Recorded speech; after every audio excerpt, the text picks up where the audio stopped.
joined now on the Buffalo Wild Wings guest line by the Oklahomans, Gina Mizell. Gina, always a pleasure. Thanks for joining us today. How are you guys doing?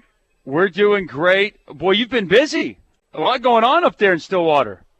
Yeah, yesterday particularly was a busy day with obviously the decision with Marcus Smart and LeBron Nash and Markel Brown all announcing they're coming back next season, and then there was some football availability, the last, press conferences or post-practice availability, whatever you want to call it, before the spring game, and that's obviously coming up Saturday. So we're kind of on the stretch run, I guess, of stuff going on. But, yeah, yesterday was pretty busy. Let's start there, Gina. Marcus Smart, you mentioned the others, Markel Brown, LeBron Nash, but Marcus Smart, I mean, just looking on ESPN, Chad Ford had him as the number 2 overall prospect coming out in this year's draft. How shocked were you that he's coming back, and ultimately why? What made him make this determination at the end of the day?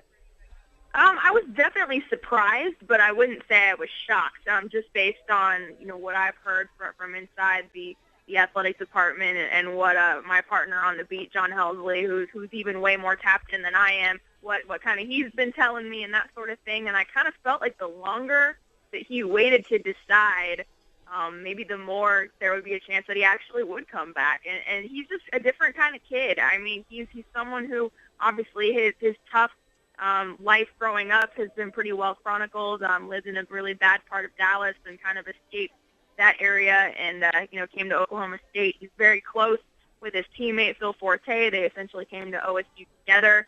And he's a guy that, just values the college experience, which it sounds like such a cliche, and you hear that thrown around, and a lot of times it's not true, but I think it's definitely true with Marcus Smart, and certainly the way that the season ended for the Cowboys, getting bounced in the first round, well, I guess the second round technically of the NCAA tournament, losing to Oregon, and just really playing pretty badly as a team in that NCAA tournament game. I think that certainly contributed, and I think just a chance to, have a lot of success as a team next year and, enjoy one more year of college life. I think that ultimately appealed to him, and he just, wanted to play one more year in Stillwater. It's surprising, but I wasn't shocked.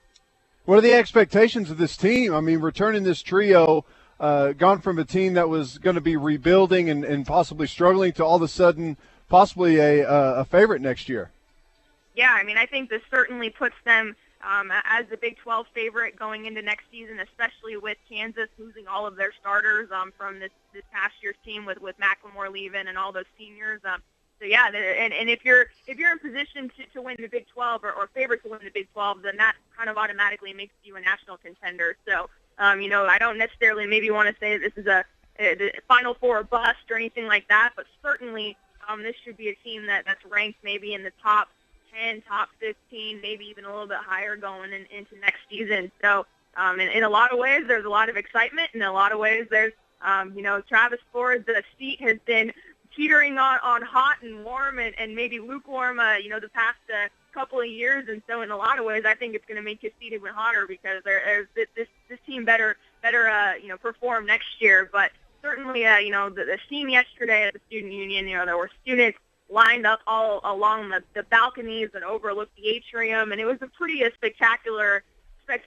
scene. So, the basketball here in Stillwater, kind of gone under the radar in favor of football the past couple of seasons, but certainly I think this will be a program that's energized heading into next season.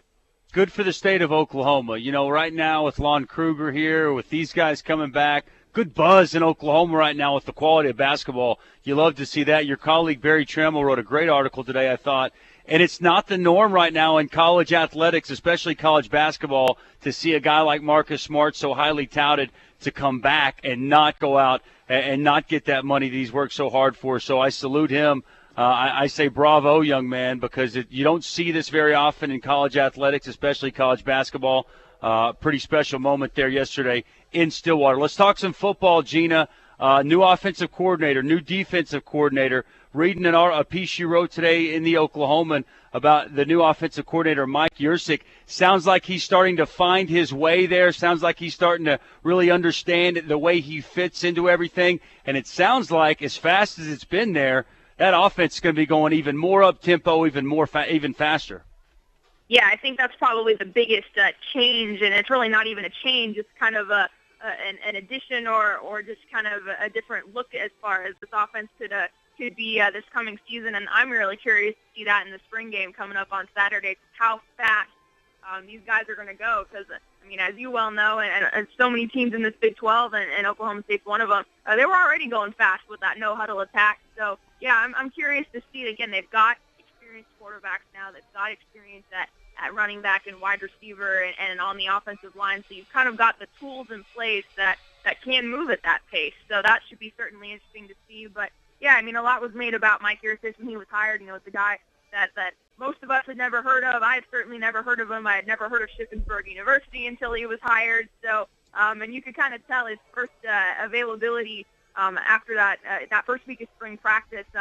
You know, people all just kind of crowded around him, and you could kind of see his eyes just getting bigger and bigger. And it was kind of like, whoa, I'm not in Shippensburg, Pennsylvania anymore. But in talking to him yesterday, you can kind of just tell that there's a more of a comfort factor, and he's getting used to things. And obviously his family's settled here in Stillwater. He was talking about how he had all the quarterbacks over for a little cookout about a week ago. And so you can kind of just tell that he's getting more acclimated. And Mike Gundy made an interesting comment that now he's more vocal in practice than he was maybe a couple weeks ago. So I think that's just natural. Anytime any of us change jobs or change, you know, where you live and pretty much you completely change your life, there's going to be a little bit of a you know, just adjustment period. And it sounds like he's starting to get acclimated. And so, yeah, he'll kind of make his unofficial debut to Oklahoma State fans during the spring game on Saturday. Gina, 2 weeks ago, Coach Gundy basically said that Clint Shelf's going to be the starter. Now all of a sudden things have changed a little bit. 3 guys taking reps with the number ones. What's going on over there? That's an interesting situation there because, yeah, I mean, 2 weeks ago when he made those comments that, you know, I revisited in the newspaper this morning, yeah, it certainly sounded like a declaration that Clint Shelf was the number one guy and that there basically wasn't a competition to start that first game. So I don't know if it's a situation where, you know, J.W. Walsh and or Wes Blunt has improved considerably or started to push Clint Shelf a little bit more in recent practices, or you know, Gundy was more or less refining his statement. I'm not sure exactly what's going on there, but certainly when you have 3 guys that all have success, that all played, that all started, that all passed for 1,000 yards last year, you know, they're all going to compete, and they've all been competing, whether Clint Shelf was, you know, technically delegated the number one guy or not. So I would still most likely expect him to be the starter, at least to start 2013. So, you know, I don't think he's saying, oh, it's a completely open competition or anything like that, but I still think Clint Shelf's the front runner. You know, I wouldn't be totally shocked if Wes Blunt ended up winning the job, but I think what they would like to do ideally is to have Clint Shelf play this year. You redshirt Wes Blunt, you use J.W. Walsh in those special short yardage packages, and then you've got Wes Blunt there to start the next preseason. So I think that's ideally what they would like to do. They would like to see Clint Shelf hang on to this job, but certainly if you know, somebody comes along that's able to beat him out, then I don't think they would necessarily hesitate to put the guy that's going to give them the best chance to win, you know, under center. Gina, there's also been a change on the defensive side of the ball. New defensive coordinator Glenn Spencer comes over. Reading throughout the spring, it sounds like the theme is from the defensive line all the way out to the edge players, more aggressive, more up in your face, more physical at the line of scrimmage, kind of the mentality of this defense. Is this going to be an improved defense for Oklahoma State next season?